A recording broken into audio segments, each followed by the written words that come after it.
With Dr. Daly Morris, President of Netball Jamaica, and that will be followed by a.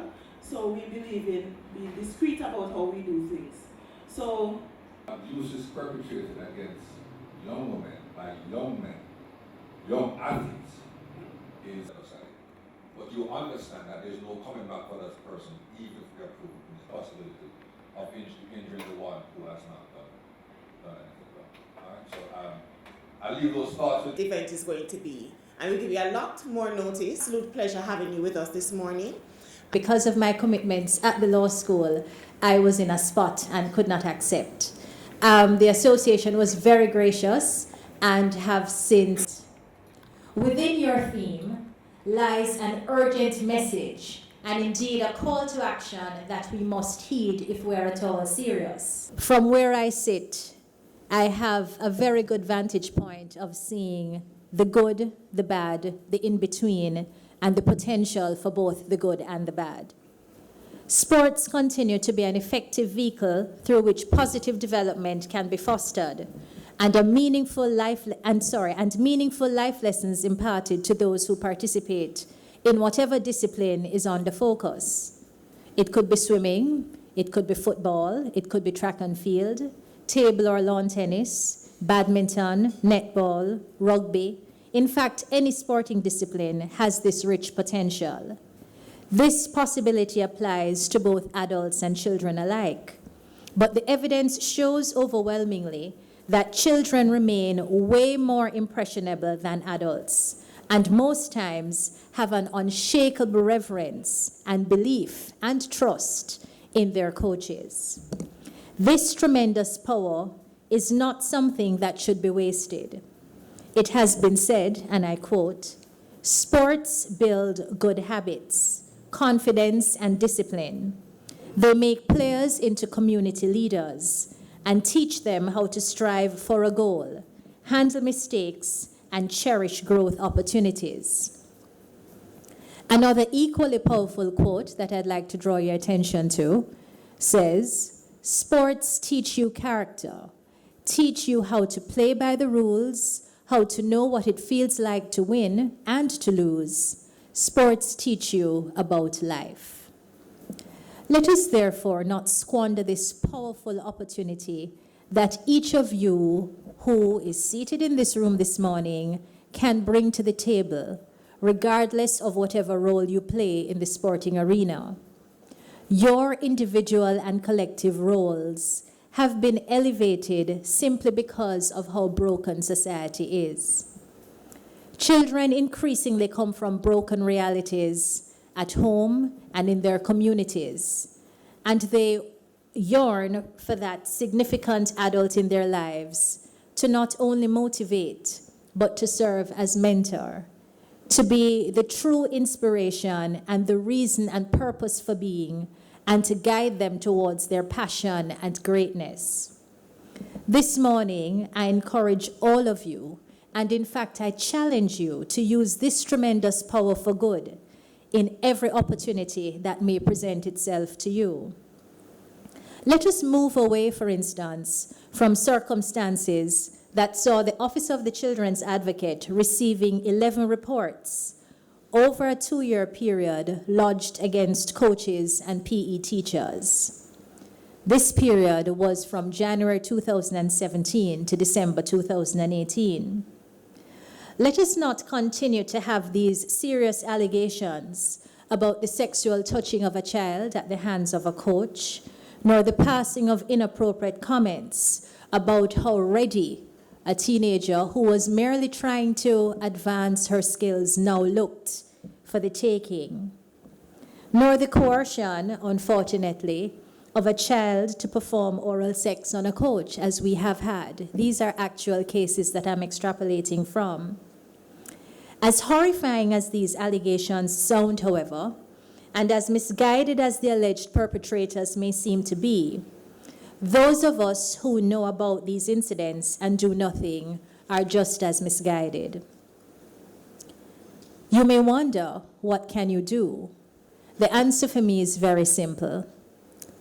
First and foremost, you must decide to stand on principle. and to speak up about what you know. It's easy to stay on the sidelines and to be a part of the conversation, that casual conversation and quiet suspicion and the concern that we talk about very freely, but are often not willing to step up to the plate and do anything. To stand on principle is the only way. If we continue to engage in the casual conversations on the sidelines, we're just as complicit with the alleged perpetrator. Each of us, through our silence, empowers that perpetrator and shields him or her in the cloak of avoidance. That avoidance where we will see no evil, hear no evil, and speak no evil. Or even if we hear it and suspect it, it's not our business. We're not getting involved. Our silence also makes a trusting and vulnerable child become jaded and in fact become a pawn. And that child's worth may be undermined because of our silence and or our indifference. Our silence also brings the sporting discipline, which we all love so well, the respective ones, into disrepute. How flawed is it to protect because of the tradition and the image of the sport an alleged perpetrator and sacrifice the innocence of a child? The law is also on your side, as you, by virtue of what you do, whether directly or indirectly, but because you are so exposed to children and young people, our law in Jamaica has designated you as prescribed persons. Yours is the duty to speak up and make a report, even upon mere suspicion. You're not called upon to prove anything. You're not called upon to provide any evidence even, but you're called upon to err on the side of caution for the sake of a child. You need not prove a thing. We need you to err on the side of caution for the sake of our future, the future about which we speak this morning, our children whom we are today vowing to invest in. What of that overzealous coach as well, who may be too eager to have a child train? We have heard of the beatings to encourage training. In fact, there's a very famous case right now within the public domain about a coach who was very frustrated because of the wasted potential. How are governing associations and sporting bodies creating the guidelines and the framework within which these coaches can work? What of the negligent coach who witnesses an injury during training but does nothing? Alarmingly enough, there was an incident that came to the office whereby there was a very serious injury during a training session, and the coach was of the view that Sabbath had now started, and so he could not assist the child in seeking medical attention. These are all bad investments which need to be reversed and to become a thing of the past. The trend has to be arrested now. We are barely into 2019, for instance, and already for this month of January, over an 8-day period, there have been 3 very disturbing reports that have already been lodged with the OCA against coaches.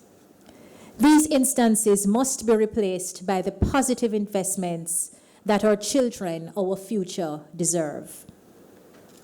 What are some of these positive investments? As members of the sporting fraternity, you must be willing to act for good, no matter which coach and or sporting official may be involved. This can be done on the individual level, that commitment to see and to do and to become involved. As member associations and governing bodies, do not be afraid to draft and implement strict rules that are accompanied by strong penalties in the event of a breach. The IOC is on board with this. In fact, as I was mentioning to you, President Samuda, I had a very interesting discussion with someone who sits on the IOC and a past Olympian from Canada. And they were saying that this issue has become such a concern at that level that they have actually started consulting with former athletes who have, been to various Olympics. And they're talking now about the abuse in sport, which is often ignored because you can't sully the name of a very famous coach or somebody who's getting all the results. You can't talk about this now because the athlete is going to be affected in how he or she performs. But there is now a recognition that if the integrity of the sporting fraternity is to be preserved, we have to talk about these issues and treat with them because we're damaging people as they develop. Some of the examples that I can cite that will all go into creating a safe and enabling environment for all our athletes include the not less than 2 rule. This is one that abides, particularly in the United States now, whereby it's said for any sporting discipline, when children show up, it cannot be just one coach who is there.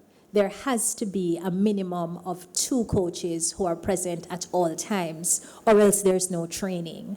And this is seen as, a good situation because it protects the coach from somebody who is fabricating an allegation, and it protects the child because people sometimes don't set out to do wrong, but if the opportunity presents itself, you can find yourself in a sticky position. When you have another adult there, it is said to minimize the possibility or the potential of you doing something on the cusp. Another example is that in the event of any allegation of inappropriate behavior being made, the alleged perpetrator is to be removed from the front line until the investigation is complete. In Jamaica, and I think the Caribbean, our approach is different. It's just an allegation. Nobody has said anything concrete. When we have investigated and we have something in our hand, then the person is going to be banned from participating in a particular program. The norm has to be across the board in various sporting disciplines that if there's an allegation, we're going to err on the side of caution. We're going to ask you to step aside, have somebody else step into the program, and then the investigation will pursue. It may be that in some of the disciplines you have this approach already, but what we want is a comprehensive, enabling, safe environment. So we want it across the board in all disciplines. Another example of what other jurisdictions are doing is that proactive checks are made about the antecedents of those who wish to play a role in your sports program. Prospective applicants must sign a full disclosure clause and agreement, and this is a condition of the recruitment process. So it's not that, this person is brilliant, they get all the results and we're going to recruit him and install him. It's about doing a proper due diligence before that person is installed so that you know the full composite of the person who you're interfacing with and treating with. These, ladies and gentlemen, are but a few of the types of investments that I yearn to see being implemented across the board. Too many things are left to chance, and this means we're not taking our safeguarding responsibility seriously enough. The Jamaica Olympic Association and all its member organizations are well placed to play a role in leading the charge, and I'm confident that with this brilliant idea and the tremendous goodwill that I know exists in this room, you will do it. You will deliver, and we expect you to deliver. I must, you must, and collectively we all will, for the sake of our future. Thank you for having me, and it was a pleasure to share with you.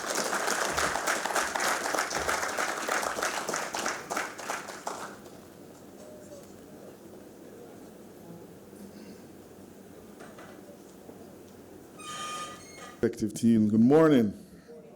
I noticed when Heather said a few minutes. So Heather, I'll try and work with that.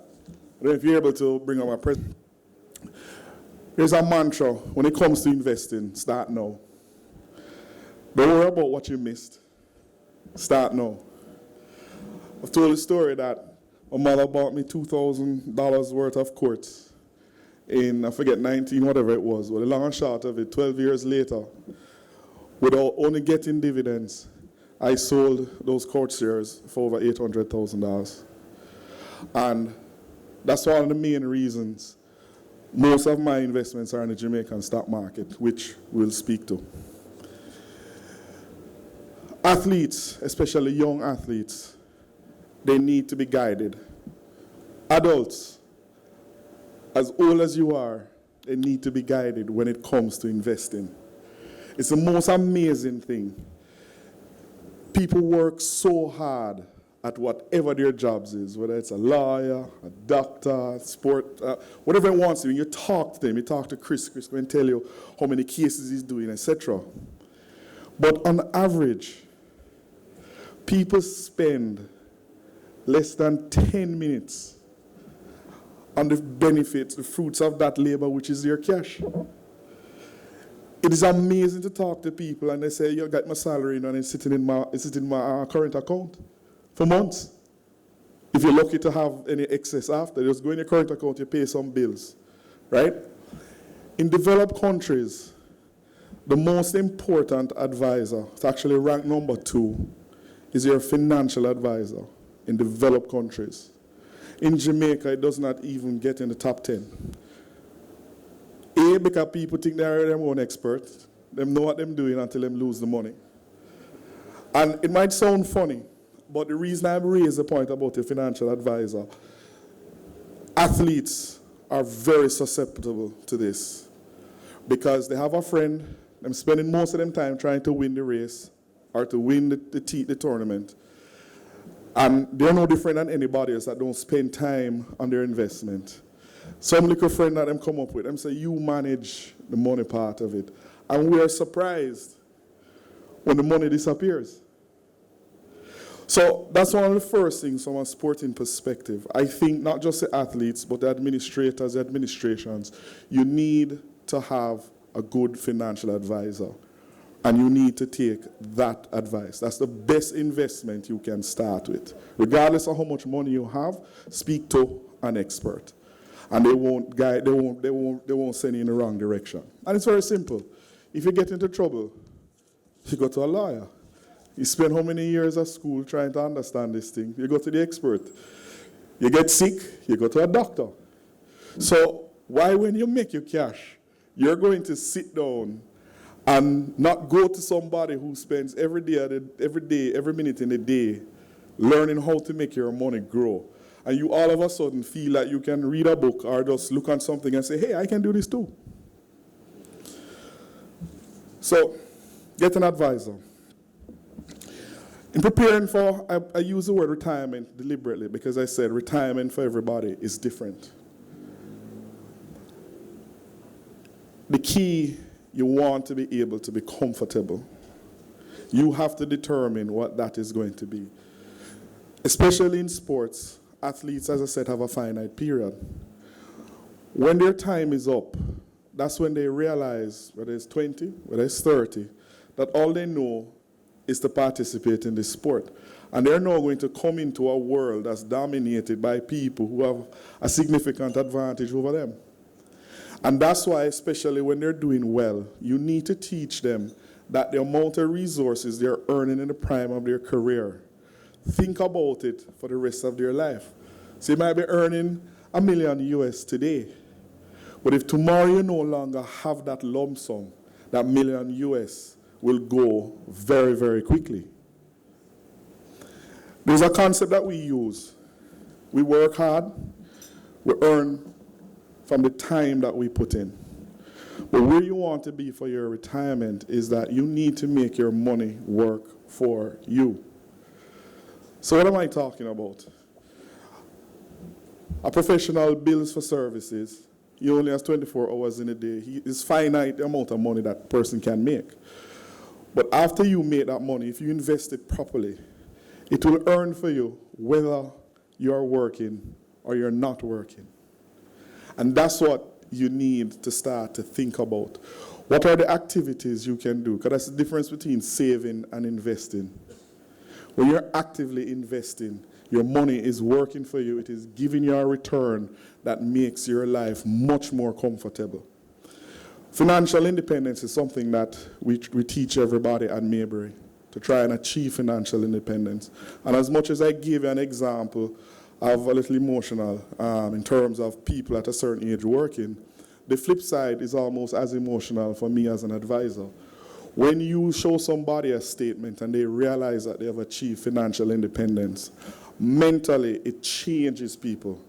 To be able to do something that you feel to do as opposed to what you can afford to do is a huge difference.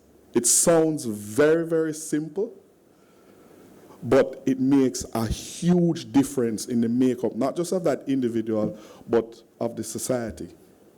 And it's one of the things we try to teach. The key tenet to investing is very, very simple. If everybody here takes 1 hour a month, just 1 hour, to count up your little shekels each month, you'll be surprised at the immediate impact, positive impact it is going to have on your financial fortunes. Just 1 hour. We're caught up with the kids, we're caught up with aspirations, caught up with a lot of stuff, and we're not focusing on what truly helps you with that independence. Take the time. Just put it in your schedule, just like you schedule an appointment with a client. And sit down for an hour. If you happen to have a financial advisor, sit with them for an hour. 1 hour out of the month. And you will see an immediate improvement. And clubs in other communities, we can't do everything. So what we do, whenever it comes to our attention, we take care of it. Yes. How old are you?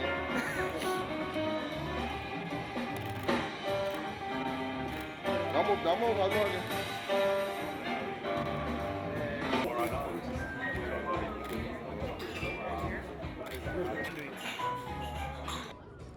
I think this Sports for Breakfast meeting, it was an excellent idea. I'm very pleased at the program in terms of bringing speakers in like Diane Harris Gordon to speak to us, and also Gary Peart about investing. The talk on children and how we look at the whole problem of sexual abuse, child abuse, and as it relates to sports and coaching is something that we've been talking about even in our federation as we look to launch our program in schools. This is something that has been top of mind for us. After the function, I had the opportunity to talk to the children's advocate, and she's willing to assist us in cycling to structure that part of our introduction to the schools so that it is not something that comes up by the way, but it is planned inside the program as we approach the schools. So I'm very happy for it. It provides another forum for us to meet and talk and share at a totally different level, bringing persons from the outside in, which normally we probably wouldn't have done as individual federations. So I'm very happy for it.